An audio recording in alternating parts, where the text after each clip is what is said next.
Today, we are going to unlock a major hack for your personal performance. And believe it or not, it all happens while you're asleep. We're going to talk about mastering the 90-minute sleep cycle. So let me ask you something and be honest. Have you ever gotten a full 8 hours of sleep? You know, the amount we're all told we're supposed to get, but you wake up feeling just terrible, groggy, exhausted, like you barely slept at all? Yeah, it's a super common and really frustrating feeling.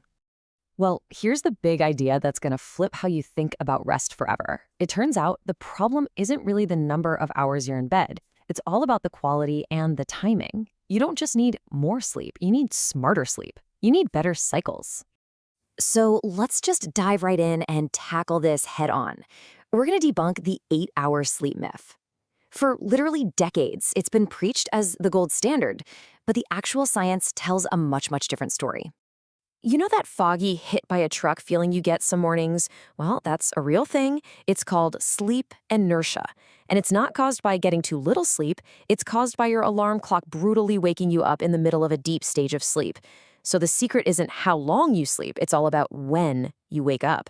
To really get why this timing is so critical, we need to take a look at what your brain is actually doing all night. It isn't just shutting off. No way. It's actually going on this incredible, really structured journey every single night. And the fundamental building block for that journey is what's called a sleep cycle. Just think of it like a 90-minute program that your brain runs on a loop. Every single night, you go through about 4 to 6 of these cycles, one right after the other.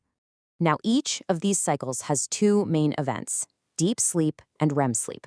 The easiest way to think about it is that deep sleep is for your body. That's when it physically repairs muscles, boosts your immune system, and recharges. REM sleep, on the other hand, is for your brain. It's like a nightly mental filing system, sorting memories, helping you learn, and fueling creativity. You need both of these, absolutely. And the conductor of this whole orchestra? That's your circadian rhythm. This is basically your body's internal master clock. It's a 24-hour schedule that's telling your body when it's time to feel sleepy and when it's time to feel awake. The key is to work with this clock, not fight against it.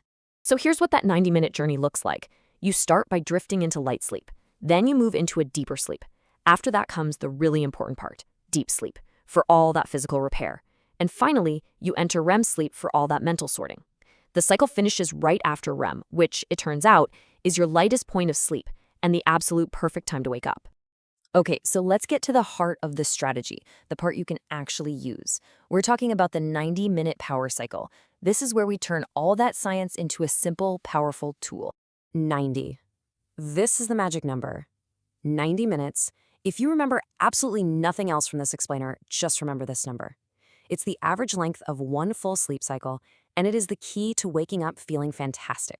So the goal here is actually incredibly simple. You just want your alarm to go off in that light sleep phase right at the end of a cycle. When you wake up then, it feels natural, it feels easy. But waking up in the middle of deep sleep, oh, that feels jarring and just plain awful. And it doesn't matter how many hours you've been in bed. All right, enough theory. Let's make this super practical. Here's exactly how you can take this knowledge and use it to hack your sleep, literally starting tonight. It's just simple math, really. First, pick the time you need to wake up. Let's just say 7 a.m. for an example. Then all you do is count backward in 90-minute blocks. So for 5 full cycles, that's 7.5 hours, which means you should aim to be asleep by 11:30 p.m. If you want to go for 4 cycles, that's 6 hours, so you'd aim for a 1 a.m. bedtime. See? Getting 7.5 hours of sleep is actually better than 8 in that case. Okay, a few pro tips to make sure this works for you. Always remember to factor in the time it actually takes you to fall asleep. So if you want to be asleep by 11:30, you should probably get in bed around 11:15. And this is a big one. Whatever you do, do not hit the snooze button. That just starts a brand new sleep cycle that you have no chance of finishing, which makes you feel even worse. And above all, try to be consistent. That's how you lock in your body's rhythm.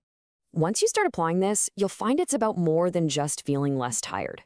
You are actually unlocking a new performance edge in pretty much every part of your life.